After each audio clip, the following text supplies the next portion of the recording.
Dear students, last class में हमने project completion time find out किया बाय यूजिंग टूल सीपीएम, जिसमें हमने क्रिटिकल पाथ मेथड और क्रिटिकल एक्टिविटी निकाला। लेकिन सीपीएम में आपने देखा कि एक्टिविटी का जो टाइम है, ड्यूरेशन है, that is deterministic. But in most of the problems, especially if your project is very large, complex, in that time you don't have deterministic time. Time is indeterministic, probability based. So in that case, CPM is not a good tool. What you will use? PERT. So today we will see how we can use PERT in finding out project completion time and whether a project will be completed on a given date or not. So what is the PERT? Full form already all of you know. Program evaluation program, or it can be sometime project. Program हो या project हो, no confusion. Program, project, evaluation and review technique. So कोई भी project है, उसको आप क्या करते हो, आप लिस्ट में आप लिस्ट बनाते हो, लिस्ट ऑफ एक्टिविटीज।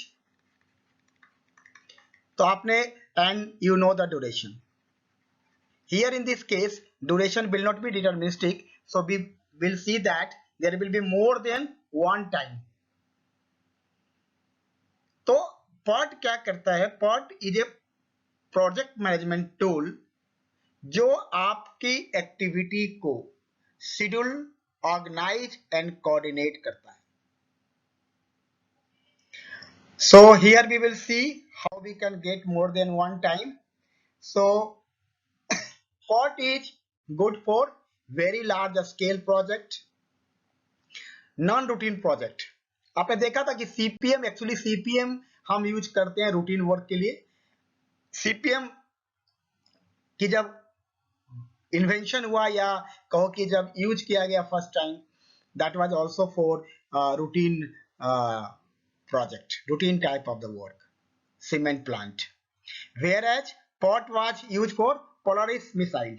तो यहाँ पे क्या है कि complex project with a high degree of inter-task dependency, a project which requires a series of activities. In such case, PERT will be one of the best approach to find out whether the project will be completed on target date with what amount, means what percentage, maybe 90%, 80%, 70%. So we can find out project probability of completion. अब इसमें पहले क्या करेंगे, specific activity को identify करेंगे and milestones. Then we will find out proper sequence of activities and then again we will construct a network diagram. तो यहाँ पे जो network diagram construct करेंगे वो like जैसे 1 or 2 maybe event. So we will put activity on arrow diagram. So this will be activity and there will be duration. So here we will see how we can make PERT chart.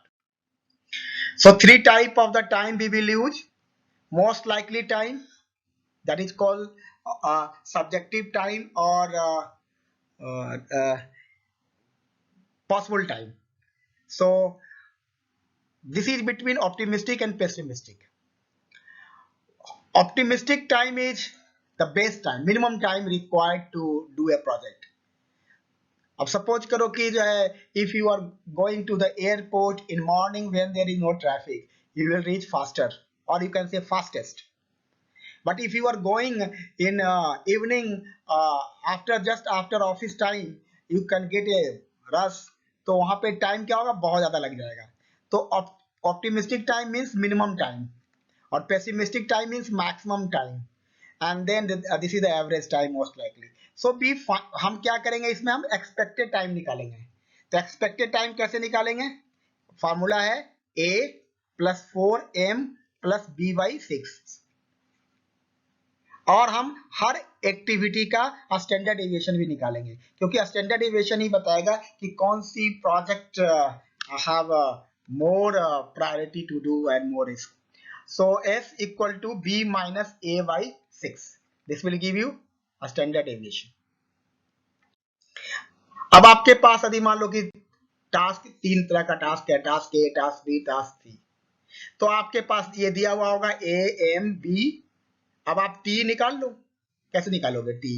T will be A 4m plus b by 6. So what is a? Yeah, 10. B is 4 into 12 and b is 16. And so if you divide by 6, so this is how much? 58 and 10, 68, 74 by 6, so whatever maybe it is 12 point something. Then you have to find out S. S कैसे निकालेंगे? B minus A, so 16 minus 10 by 6, so this is coming 1. So this can be 1 and this can be 12 point something. So like that you have to find out expected time of each activity and the standard deviation of each activity. It's not difficult, we can find out. अब आपके पास यदि chain of activity है उसको add कर दो तो total आपका duration निकल जाएगा। प्रोजेक्ट कंप्लीशन का 3 एक्टिविटी था, तीनों को आपने ऐड कर दिया and you are getting this is the expected duration. अब expected duration means it can be more और less, it's not exact, that's why we are using PERT। And standard deviation यदि निकालना होगा तो you take the standard deviation of each and then you find take the square root of that. उसी तरह से जो है हम जी निकालेंगे। जी कैसे निकालेंगे? जी इज वेरी इंपॉर्टेंट। अब आपके पास क्या है, देखो आपके पास टी निकल गया, किसका? किसी भी इवेंट का। तो वो इवेंट का टारगेट यदि आपको दिया हुआ है, मान लो सपोज करो, तो target T minus T E divided by S. तो इवेंट की जो टारगेट है, जो उसकी एक्सपेक्टेड आपकी आई है, और एस से डिवाइड करेंगे, you will get G. And with the help of G, है ना, आपके पास क्या होगा कि there is a chart given and in that lookup table with the help of g value you will find out what is the probability of an event not getting done। जिसको करते हैं एक एक करके सारे स्टेप्स को। अब देखो आपके पास यहाँ पे एक्टिविटी दिया हुआ है, ये हमने सीपीएम में भी यही यूज किया था। सो ए टू एच, ये आपके ड्यूरेशन दिए हुए हैं, लेकिन हम ये ड्यूरेशन यूज नहीं करेंगे, ठीक है, ये प्रेसिडेंस दिया हुआ है, but this duration we are not going to use, this is in the PERT. So what we will do here, we are taking durations. This is the 6 4 3 4 5 110 3 2.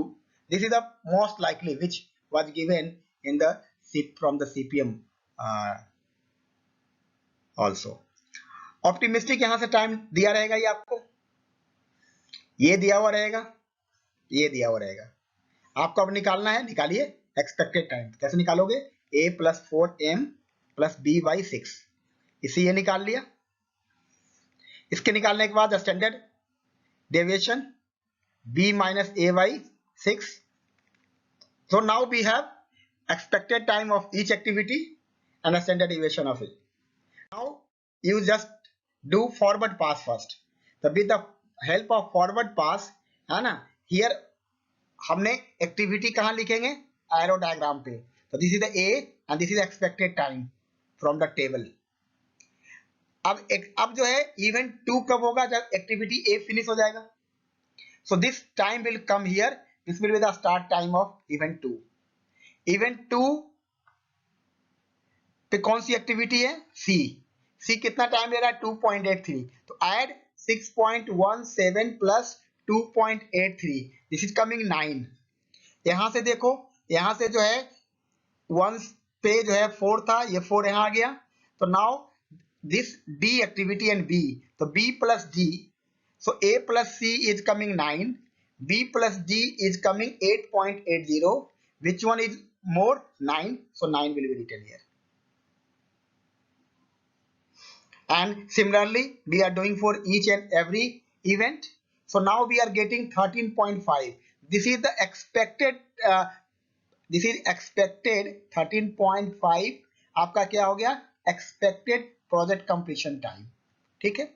अब आपको मान लो कि सपोज करो कि कुछ इवेंट का टारगेट डेट दिया हुआ है, तो यदि टारगेट डेट दिया हुआ होगा जैसे आप देखो, आपको यहाँ पे इसमें टारगेट डेट दे दिया गया है 15 और टारगेट डेट 10 और 4। तो 4 के लिए टारगेट डेट भी 10 है, 5 के लिए target date T target date और 6 के लिए 15 है। अब आप पहले तो सब में जो है हर एक्टिविटी का स्टैंडर्ड डेविएशन आप लिख दीजिए। स्टैंडर्ड डेविएशन यदि मान लो कि जैसे कि इवेंट 4 के लिए, तो इसमें आप जो है ए की और सी की दोनों की स्टैंडर्ड डेविएशन को स्क्वायर करके और फिर स्क्वायर रूट लेंगे, ठीक है, और इधर से भी लेंगे 0.33 and 0.25 and then you will see कि which one you are getting, है ना।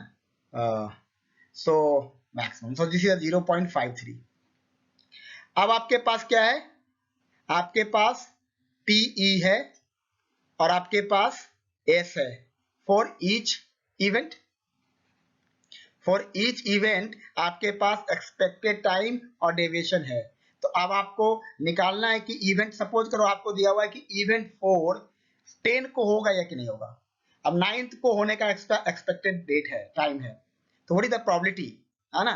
तो उसके लिए क्या निकालेंगे हम, जेड निकालेंगे। जेड कैसे निकालेंगे, जेड निकालेंगे 10 माइनस 9 डिवाइडेड बाई 0.53, कैलकुलेट करेंगे, so it may coming 1.88 something. और उसके बाद एक टेबल जो है चार्ट से वी कैन सी कि what is the probability of that. तो हमारे पास क्या निकल गया, आप देखो, अब हमारे पास जेड निकल गया। जेड कितना आ गया, 1.8776। जब चैट में देखोगे तो इस इवेंट की नॉट मीटिंग टारगेट 4% है, यानी कि 96% ये इवेंट आपका 10 डे को हो जाएगा। एक्सपेक्टेड 9 था, है ना, एक्सपेक्टेड टी क्या था, 9 था, ये टारगेट था, और 96% इसकी प्रोबेबिलिटी है कि इवेंट होगा। This is the way of we find through the PERT. तो पार्ट से हमने क्या निकाल लिया कि हमारा टारगेट डेट को हमारा इवेंट फिनिश होगा या नहीं। और ये कैसे देखते हैं, तो दिस इज अ चार्ट, है ना। यहाँ पे देखो आपका 1 पॉइंट समथिंग आ रहा था, that may be like here, so this is the point and from there we have got. तो अभी आपने देखा कि PERT is good for indeterministic time. यहाँ पे हमारे पास पेसिमिस्टिक टाइम होता है, मोस्ट लाइकली टाइम होता है और ऑप्टिमिस्टिक टाइम होता है। उससे हम जो है एक्सपेक्टेड टाइम निकालते हैं, स्टैंडर्ड डेविएशन निकालते हैं, फॉरवर्ड पास से हम जो है एक्सपेक्टेड टाइम निकाल लेते हैं। उसके बाद target date will be given to us, we find the value of Z, and with the help of Z value we can look up in the table and we can find out what is the probability of getting an event done on target date. Thank you.